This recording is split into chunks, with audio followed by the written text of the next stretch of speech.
Now for our story.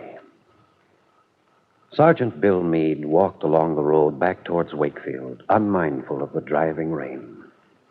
It had all happened tonight just as he had feared. And how could he have ever expected it to be otherwise?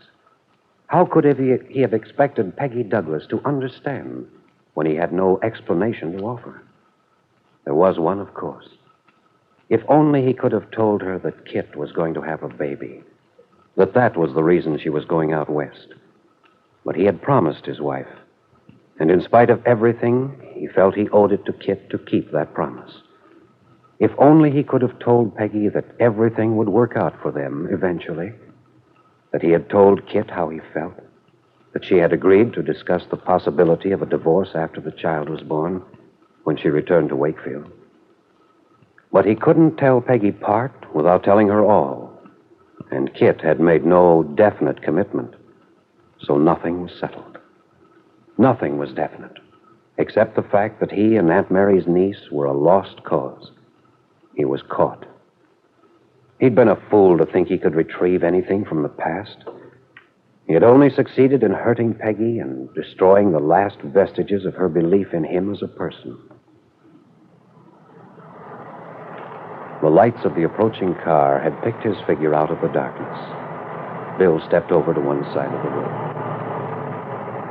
As it came even with him, the car slowed down, stopped. Bill? Peggy. Come on, get in. Say, this is swell.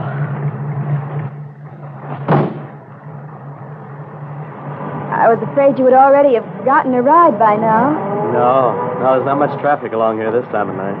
I think there's a blanket in the back there. Well, thanks, but I'm okay. Oh, what are you doing going into town? I came after you. Well, that was sure nice of you, Peggy. Oh, I'm not doing this, Bill, just to get you out of the storm. Are you in a great hurry to get home? I mean, will Kit be worried? Well, she wasn't expecting me at any particular time. Oh, good. Then I'll pull over here and park because I have to talk to you, Bill. Okay.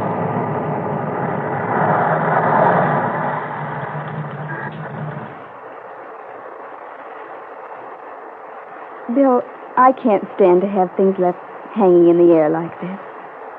I've got to get it settled. I thought it was settled for you. You told me you were through. Yes, I know. Bill, did you mean the things you told me earlier? You really can't give me any explanation as to why things have turned out this way?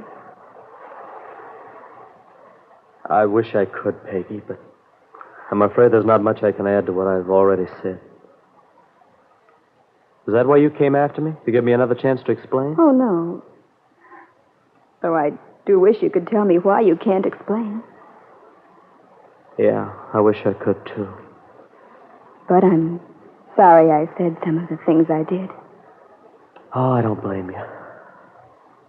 Yeah, I was thinking about it walking along back there. What a prize fool I am. Thinking how I've imposed on you. Imposed? You know what I mean. After I found that letter you wrote me, the one Kit confiscated, I really hadn't any right to come rushing out to you. Why not? I don't know. Of course, I had every right. It's you I've always loved. I had to let you know that, Peggy. I had to tell you I wanted to get a divorce from Kit. Oh, what was wrong with that? There wouldn't have been anything wrong, only... Well, I should have waited. I was too hasty again. And I can't tell you why. Oh, I know how that looks to you. It looks as if I've changed my mind again. It did look that way to me, Bill, but not anymore. Do you mean that? Yes.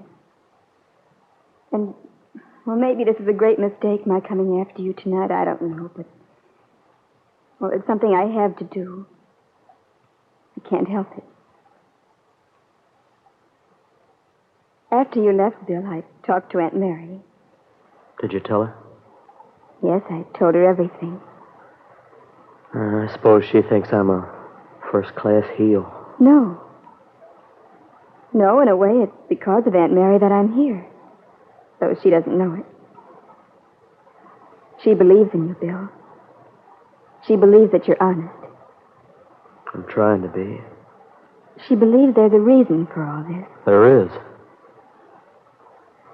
And you can't tell me?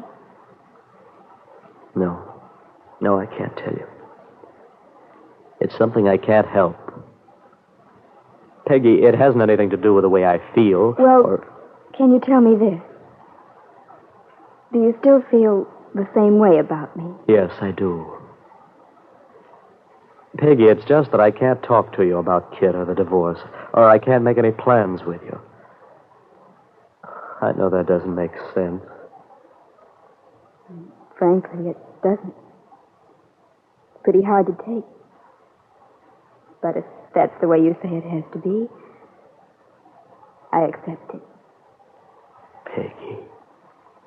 You see, after you left, I made a good many statements. I was going to forget you and, oh, well, you know, that sort of thing. It sounded very fine. It made sense until I was alone in my room.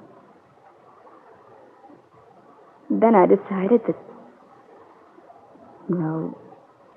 What did you decide, Peggy? Well, you see, I have to accept your proposition, Bill. I have to trust you, to try and understand, to wait, whether I like it or not. Because I love you. Peggy. Peggy, that's the first time you've said that since before you left Wakefield. Yes, it is, isn't it? Why wouldn't you admit it the other day when I asked you? Simply because I didn't think I should. I didn't think it should have any bearing on your problem with Kit. Would it have made any difference if you had known then? No. It wouldn't have made any difference. That's all I need to know then. You asked me to trust you, Bill. Have faith in you. Well, that's what I'm going to do. Are you sure you know what you're doing? Quite sure. Isn't that what you want? Oh, of course it's what I want. Now, once before, Bill, I didn't have faith in someone. As you may well remember. You mean about Lefty? Yes. I learned my lesson then. So if there are a lot of things you can't tell me, well, I'll try to be patient. And in the meantime, we can see each other? Well, is there any reason why we shouldn't? Oh, you don't know what it'll mean to me to be able to see you and talk to you. Most women would say they wouldn't see me till I got everything in the past all cleared up and out of the way. I know, but I can't do that. Peggy, this is what I've needed. If I could tell you everything, you'd understand how much this means to me. Well, it's not very much to do when you think of all that's in store for us eventually. You know, I think you've grown up. It seems so amazing to me. Well, I don't know what's amazing about it. I've just suddenly decided I'm tired of not living, Bill. I've decided not to be bothered about anything.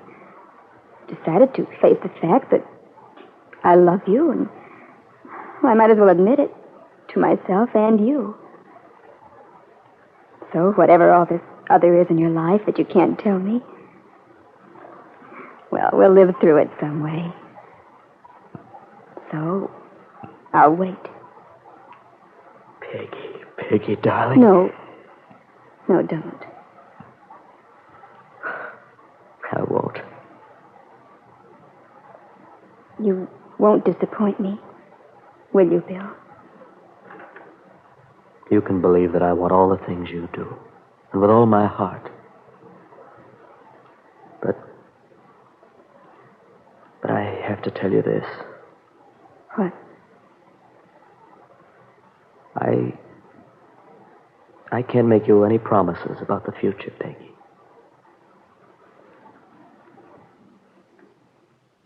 Bill's words made Peggy falter. There was an implication that if he made a promise, It might be broken. You're right to have faith in Bill, Peggy. It's justified. But with your youth and inexperience, you may be carrying it a little too far. Yes, I'm afraid you may well have reason to regret the agreement you've made tonight. Your decision to keep on seeing Bill while he's still married to Kit.